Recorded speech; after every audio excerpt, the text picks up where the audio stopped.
Okay, let's talk about preflop elasticity.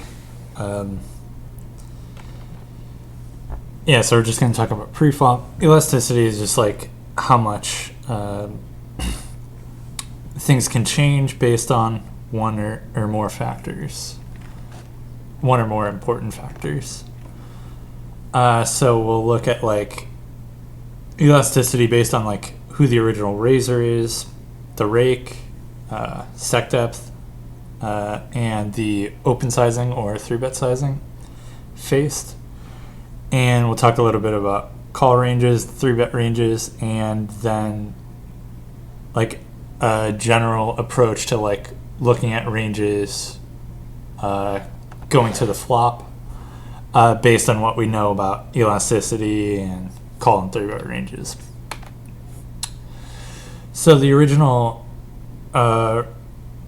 position of the person who raises first in, so if somebody is in the low jack and they raise it up to 2 big blinds, that's what we're talking about, the original raiser. Basically, when the original raiser is in later position, they can raise wider.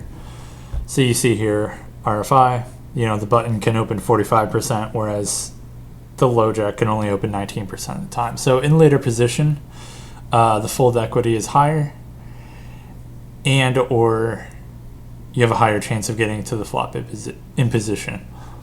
So for the button, they have a pretty decent fold equity compared to like the low jack, hijacker cutoff, and they're always going to go in position to the flop, like if they go to the flop.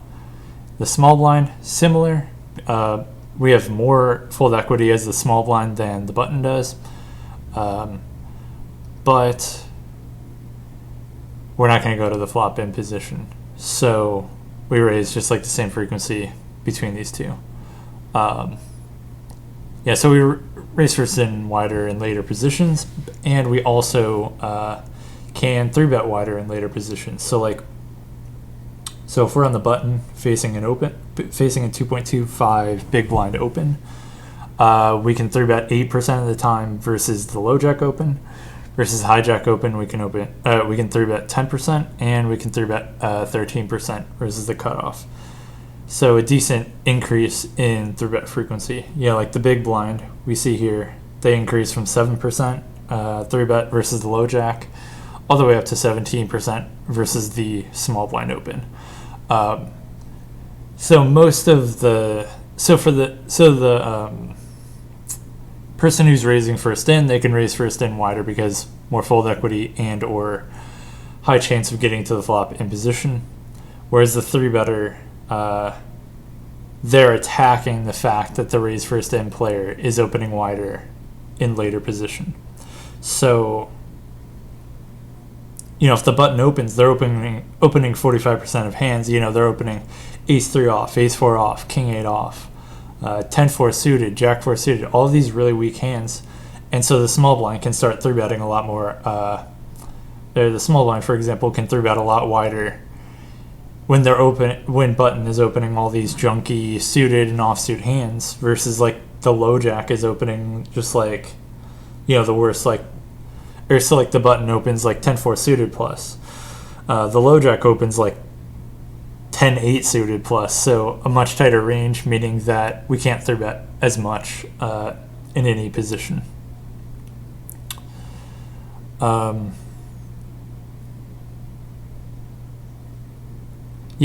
also when we're closing the action, so in this case, like facing an open or raising first in, basically we close the action as the big blind, because if we call in the big blind versus an open, then we get to see a flop. Whereas like the button or small blind, if we call on the button, we could still face a squeeze from the small blind or big blind, and the small blind as the small blind, if we call in the small blind, then big blind can still squeeze. So when we're closing the action, we can call wider versus later positions. And when not closing the action, calling ranges don't change that much. And this is going to be a common theme when closing the action, so either when you're the big blind facing an open, or when you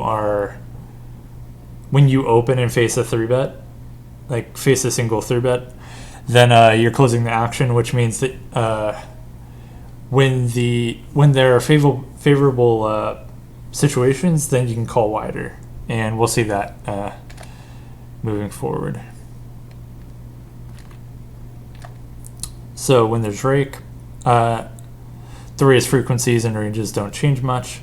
The call ranges are the main thing that change. When closing the action, then we can call much wider at lower rake. So at higher rake, you're kind of limited not only by having to outplay your opponents, but also you're paying rake, which means just like your odds are worse. For example, when calling in the big blind versus an open. But at lower rake, you're not as confined by rake because you're not paying as much rake. And so you're getting a better price effectively. And so, like, for example, facing an open, let's say like facing big, like we're big blind versus an open. We call 26% of the time at 1.6 big blind rake, and once it goes down to 0.2 big blind rake, so much lower, then our call frequency goes all the way up to 41%. And as an illustration of the raise frequencies not changing much, then like at 1.6 big blind rake, we raise 22% of the time, and like a mix of like, raise first in, facing an open, facing a 3-bet, and facing a 4-bet. Then 22% at higher rake, and at low rake, we're raising 20%. So we're raising slightly less at lower rake, but we're also folding a lot less and calling a lot more. And and like at least for Bovada population, they don't adjust based on rake. Like as you see here, like let's see.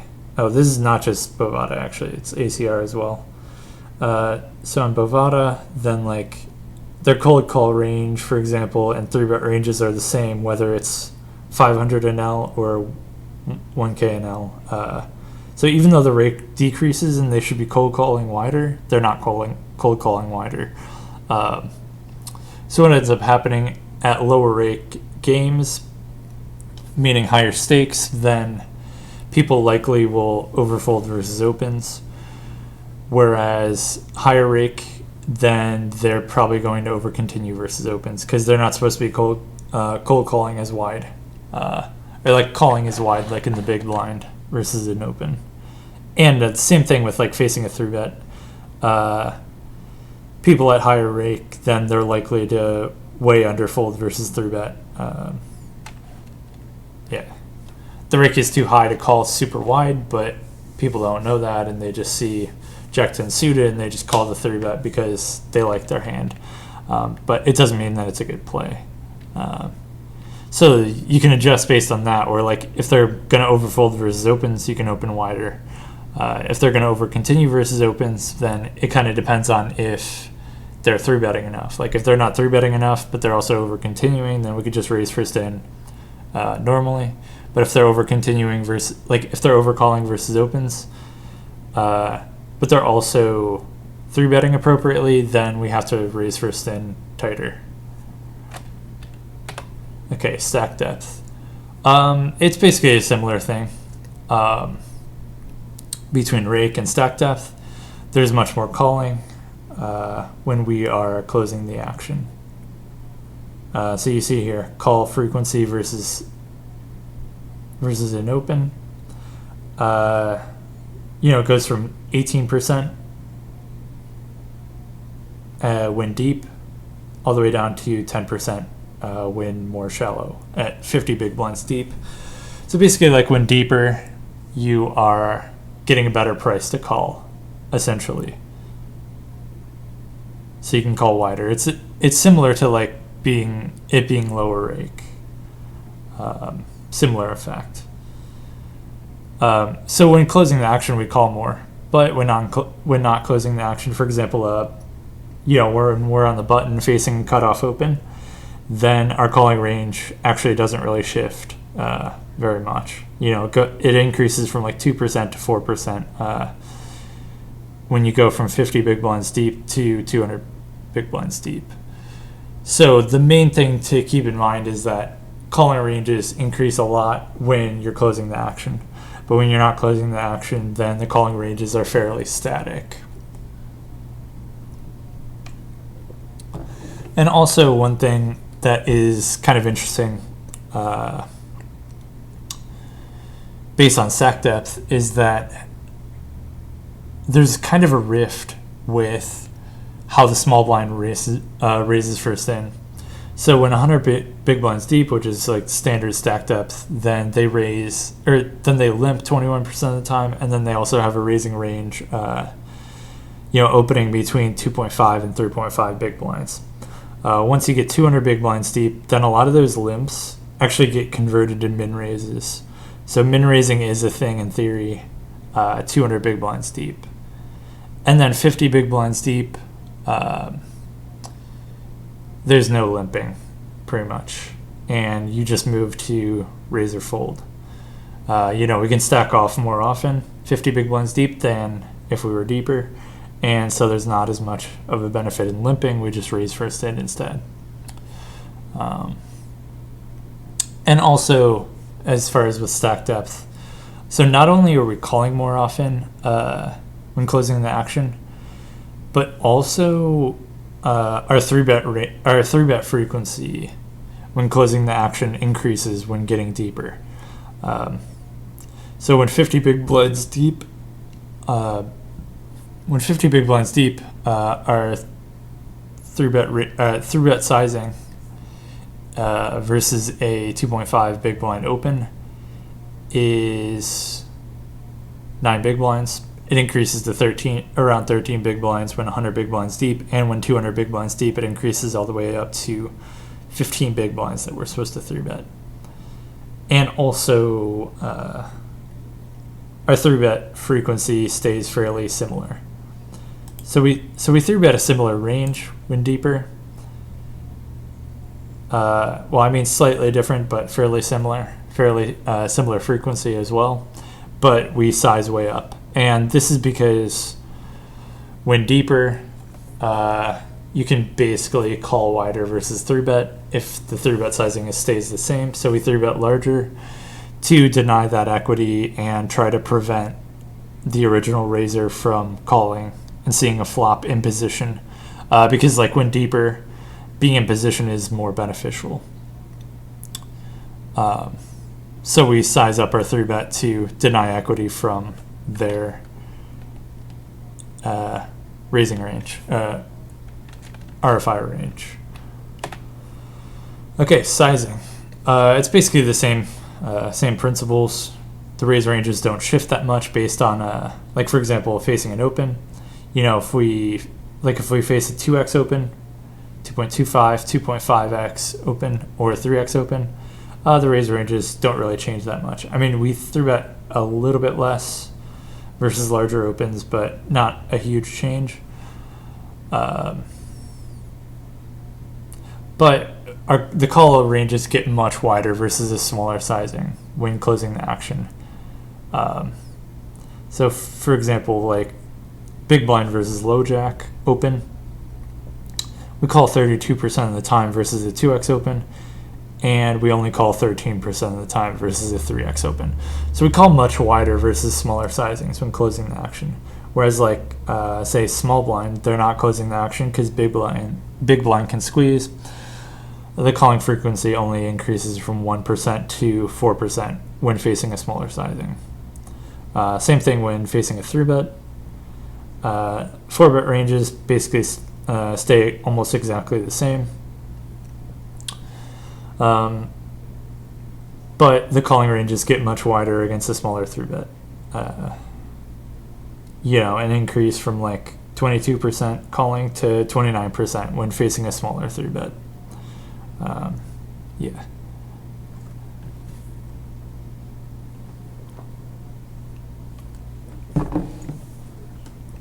Oh yeah, and one thing to say about facing a 3-bet. Basically, when we're out of position, we call more and we 4-bet more because we're facing a smaller 3-bet size. So facing a smaller size, we can fold less. And we want to 4-bet more because we're out of position, so we just want to raise it up to decrease the stack to pot ratio, to decrease the positional advantage that in position has. So if you see here, if we're facing a 3-bet and we're going to the flop, if we're going to the flop in position versus a small 3-bet, then we're continuing 43% of the time. Whereas if we're out of position, we're continuing 51%. So small 3-bet is relative because, an out of position small 3-bet, a small out of position 3-bet is like 10 big blinds, whereas a small in position 3-bet is like 6.5 big blinds or 7 big blinds or something like that. So basically, like, the smaller sizing allows us to continue more when we're out of position, assuming that they're actually 3-betting smaller. If they 3-bet the same size, whether they're in position or out of position, then we can continue wider when we're in position because of the positional advantage. Yeah, and 3-bet and 4-bet sizings get a bit larger versus larger open sizings or 3-bet sizings. And also one other thing about stack depth. So basically, like, when we face a 3-bet, then when we're deeper, we 4-bet a lot larger. Like 100 big blinds deep, facing a 11 big blind 3-bet, we 3-bet to like 20 big blinds or something like that, like 18 to 22 big blinds, something like that. And 200 big blinds deep, we 3-bet to like 25 to 30 big blinds, so like much larger when deeper. Because like when deeper, then it's easier for like suited hands to realize their equity, which means that we 4-bet larger to deny equity from those suited hands. Basically those suited hands just want to call, hit a flush, and stack an overpair or something. So we just 4-bet larger and get more folds when deeper. Okay, and the 3-betting and call ranges. So when we're facing an open, facing a 2.25x low jack open, these are the continuing ranges for hijack, cutoff, button, small blind, and big blind. So for hijack, cutoff, button, and small blind, they all are not closing the action because big blind is still left to act behind. So their 3-bet range doesn't change that much. And the call range, it increases a little bit, like on the button and small blind, but not a huge change. And also the 3-bet range is kind of merged. So the 3-bet bluffs are like suited Broadway type hands, ace-5 suited, ace-4 suited, ace-queen off, kind of strong hands. Although the button 3-bet range is stronger than the hijack 3-bet range. I mean, the hijack 3-bet range is stronger than the button 3-bet range, but it's not a huge difference. The big difference in the 3-bet ranges is basically for the big blind, because the big blind closes the action. They can 3-bet a lot more weak bluffs, so they're preferring to call a lot of these like king jack suited, king 10 suited, ace jack suited, suited broadways, and instead 3-betting a lot more ace x suited, weak ace x suited, king x suited, and stuff like that. So even though the 3-bet frequencies are fairly similar between all these, the big blind is 3-betting a much weaker range.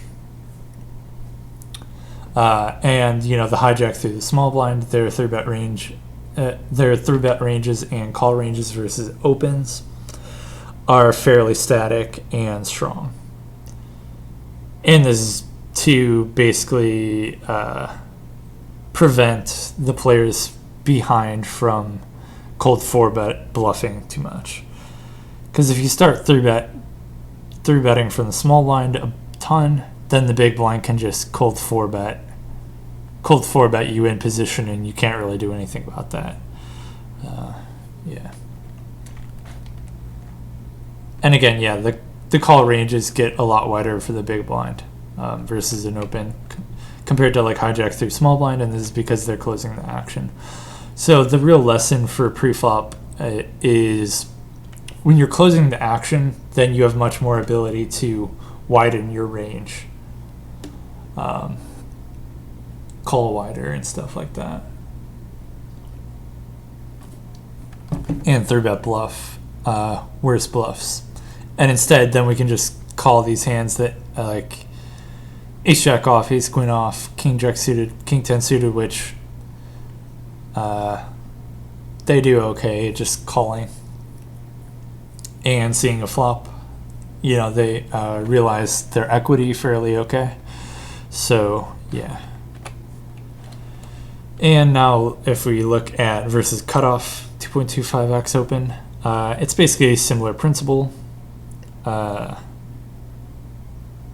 Where the button and small blind are 3-betting a fairly linear range, not completely linear, but the big blind 3-bets a lot more polar. So the button and small blind, they're 3-betting like a decent chunk of like 5s plus, so a decent amount of the value hands, and like a lot of suited broadways, 9x suited, ace-x suited, stuff like that. Well, at least for the button. The small blind 3-bet's a bit stronger because they're out of position. But the big blind is calling a lot of these like suited broadways, ace jack off, ace 10 off type hands, and as well as like 9s through 5s. So the big blind 3-bet's more polar. They're basically repping like jacks plus with a little bit of 10s as well. Jacks plus ace king, ace queen for value, and then these like queen x suited, king x suited, ace x suited, and suited connectors as bluffs, which so big blind's bluffs are much weaker than button or the small blind 3-bet bluffs. But the big blind also, their value range is tighter, so they're just 3-betting a lot more polar because they close the action. So I already finished recording this video, but now I'm coming back with an extra part, because like, okay, like clearly big blind is 3-betting more polar, that's pretty clear. You know, less pocket pairs 3-betting, more like very weak hands 3-betting. But I was basically interested in quantifying how polar the big blind 3-bet range is and like all that kind of stuff. So like clearly then like there's a difference, but I feel like it would be easier to understand if we can see like the range composition of like the big blind 3-bet range compared to like the button 3-bet range, for example. So I created this Excel and basically did like all the major situations: single raise pots, 3-bet pots, 4-bet pots.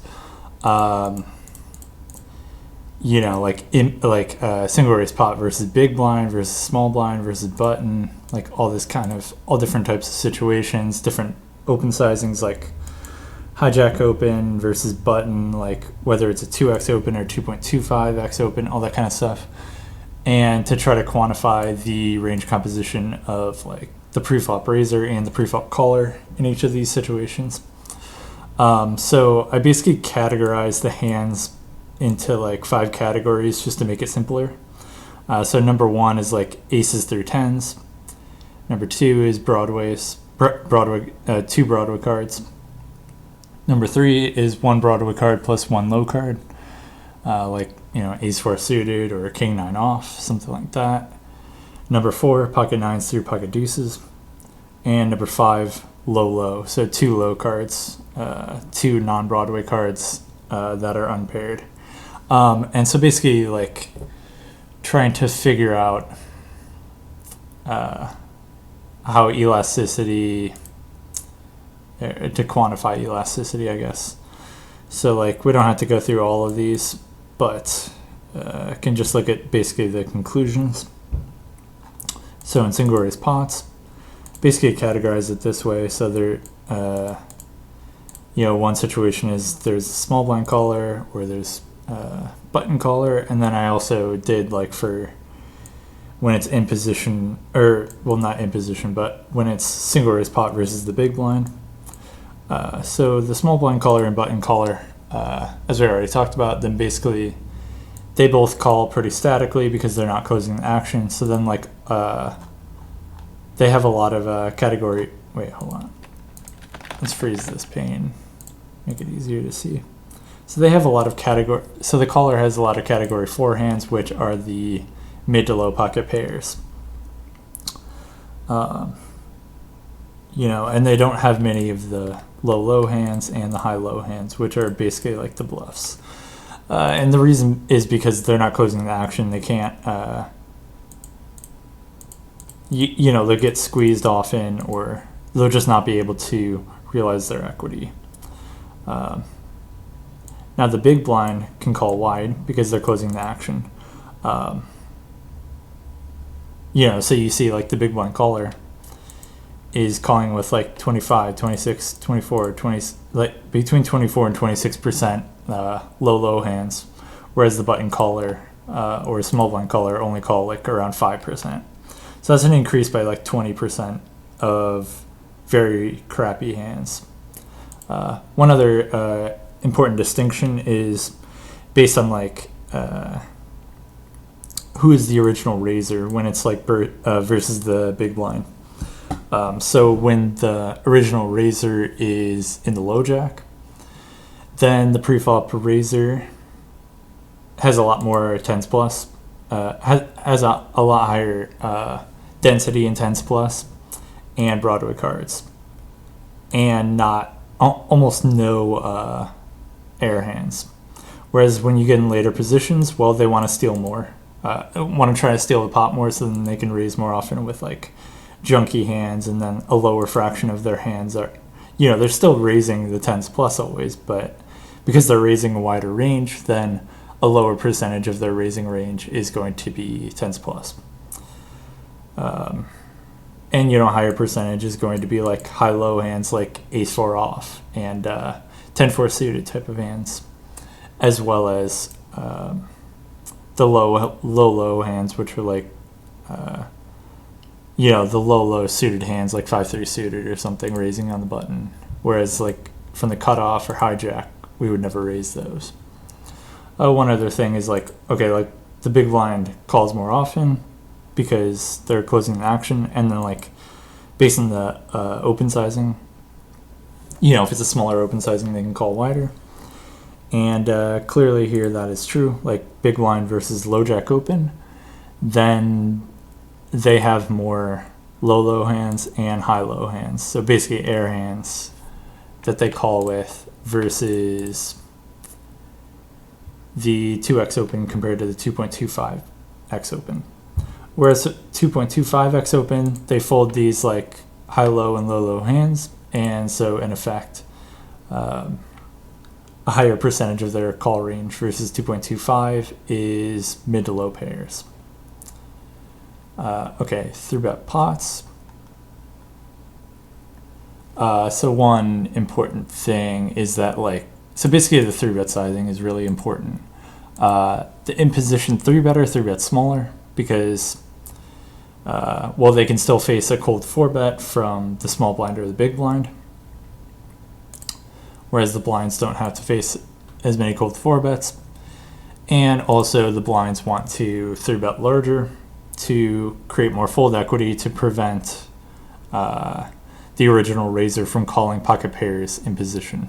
So the important thing is that when you're facing a small 3-bet, then the preflop caller's range is going to have a lot more mid to low pocket pairs.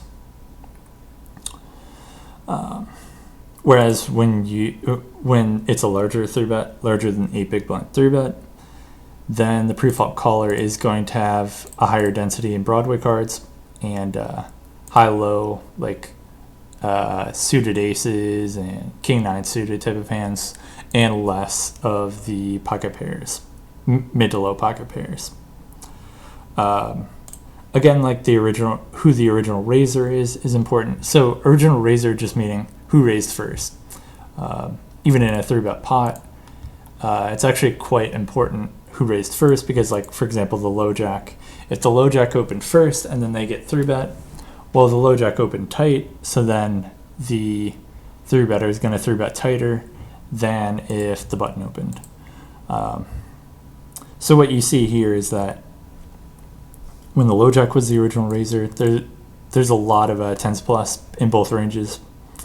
Whereas, like, if the button opened or the small blind was the original raiser, then there's a lot lower density of 10s plus in both ranges. And also, similar thing with the high-low hands.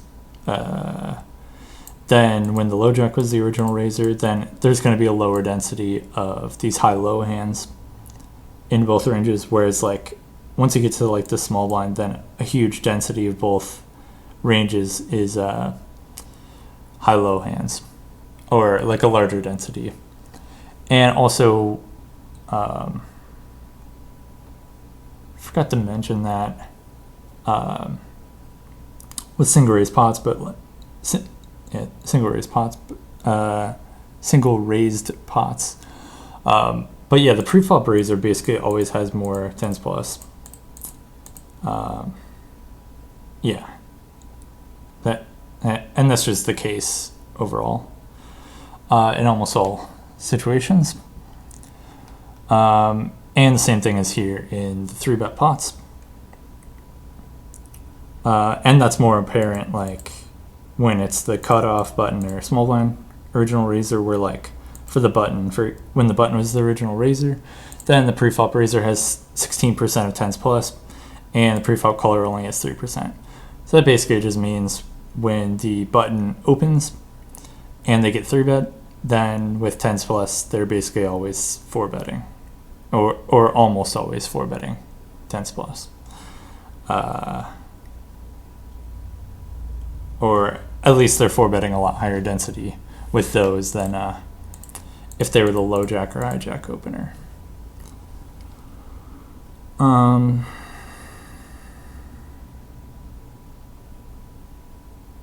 Oh yeah, and also, like, with the mid to low pocket pairs, preflop caller is always going to have more of those, because, you know, they often raise those, raise first in with those, and they're going to call them versus 3-bet fairly wide, even versus the larger, or even if versus a larger 3-bet, then, like, the small blind or big blind are not going to be 3-betting, like, pocket fours preflop.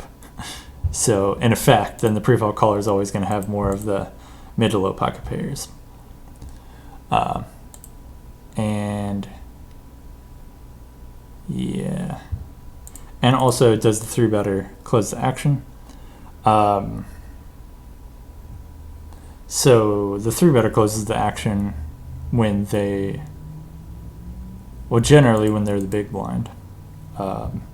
But the one case where it isn't the case is when the big blind is the squeezer, or when it's a big blind squeeze. So basically in that situation, like, the hijack opened 2.25, the button called, and the big blind has the opportunity to squeeze. But the thing is, they're not closing the action, because if they squeeze, then they can still face action from the hijack and the button. So they're not closing the action. So what ends up happening is, even though, like, when closing the action, basically the preflop raiser has more bluffs, more of the high-low bluffs, then when they're squeezing, then they don't have many of the high-low bluffs at all, because they're not closing the action. So even though they're the big blind, then, you know, their bluffs here are basically Broadway cards. And that basically happens in general when the 3-better doesn't close the action. They 3-bet a lot less of the high-low hands, you know, the suited aces, suited kings, and stuff like that. And instead they 3-bet, like, most of their bluffs are just Broadway cards. And the calling range is has a lot of Broadway cards too, but yeah. And yeah, like the preflop raiser, they always have more tens plus. And also they're going to have more of the aces, kings, and queens. So even if the preflop caller calls often with like jacks and tens and has a decent density of tens plus, like for example when they raise from the low jack and call the hijacks 3-bet or something, then the hijack 3-better is still going to have a higher density of like queens plus. Okay, 4-bet pots. Again, the original raiser is going to have way more tens plus, and this is, I mean, it's just basically because, I mean, not the original raiser, but the 4-better is going to have more tens plus, and this is just because, well, once you get raised and you have a value hand, then you're just going to re-raise. So whether that means 3-betting, 4-betting, or 5-betting. So like for example, when the button is the original raiser, so when the button opens, say like the small blind 3-bets, and the button 4-bets, then the small blind 3-better facing a 4-bet is just going to jam in their the vast majority of their tens plus. And so they're going to call with a lot more capped range. For example, then if they were low jack, hijack, or cutoff, and this is because low jack, hijack, or cutoff, when they're in earlier position, then these hands like jacks and tens just don't have the equity, or generally don't have enough equity to 5-bet jam, and so they either call or fold, or at least they call or fold more often. Whereas like when it's a late position, when they opened, or like when the original raiser was late position to begin with, then those hands are certainly strong enough to 5-bet jam. You know, given the fold equity and as well as the equity when called. Let's see. And when the original raiser is low jack, hijack, or cutoff, then both the preflop raiser and preflop caller have almost no low hands. Whereas in later position, then they start having more of those hands.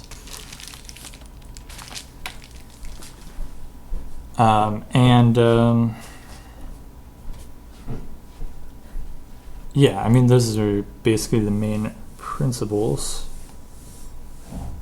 The important part from like all of this, it seems like the biggest effect is just the original raiser, like who the original raiser is. If the original raiser was like low jack, hijack, or cutoff, then the raising ranges are going to be tighter, and the calling ranges are going to be tighter and more pair heavy and less air heavy, basically.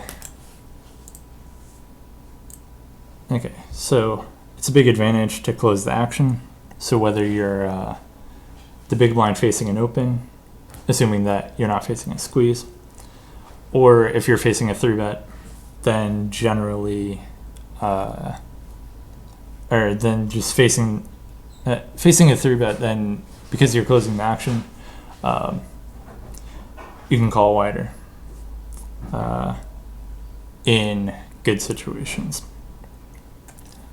So for example, you can call wider like if you're in late position, or if there's lower rake, if you're facing a smaller open, or if you're deeper. In all of those cases, the effective odds you're getting are better. So while, for example, the button facing a 2x open is facing better odds than if they were facing a 2.5x open, then they still have to they can still face like a cold 4-bet from the small blind or big blind. Whereas the big blind facing a single open, then they can call wider because when they call, they're guaranteed, like the big blind is guaranteed to see a flop. Whereas if the button calls, they could still face a squeeze. Or if they, yeah. So an extreme example of the calling range being elastic is, when you're in the big blind facing a small blind open, we're closing the action and we're in position going to the flop, regardless of the action, meaning that we can VPIP much wider. When not closing the action, so if we're on the button or the small blind facing an open, our calling range is fairly static.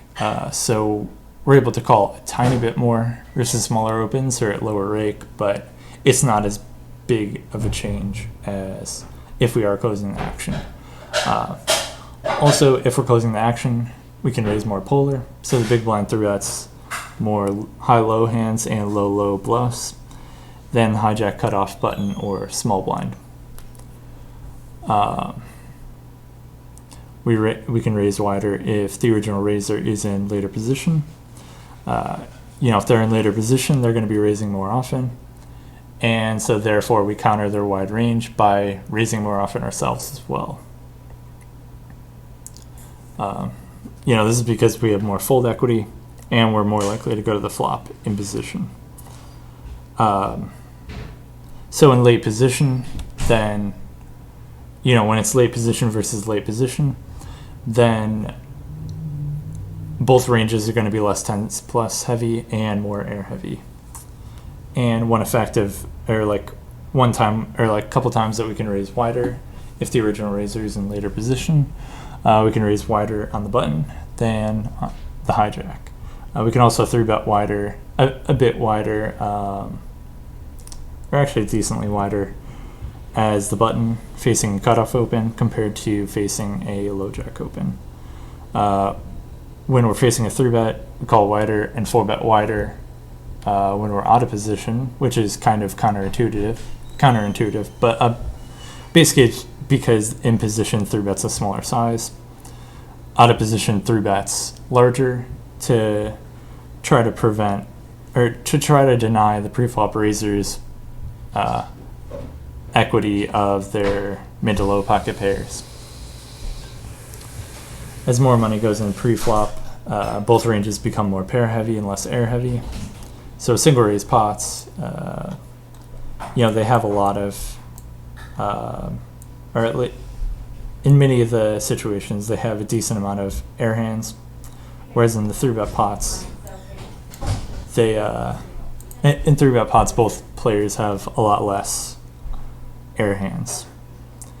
And so a general approach to post-flop, based on all of this, is that, when you have a lot of tens plus and not many air hands, like especially the low ones, like 6-5 suited, 7-4 suited, stuff like that,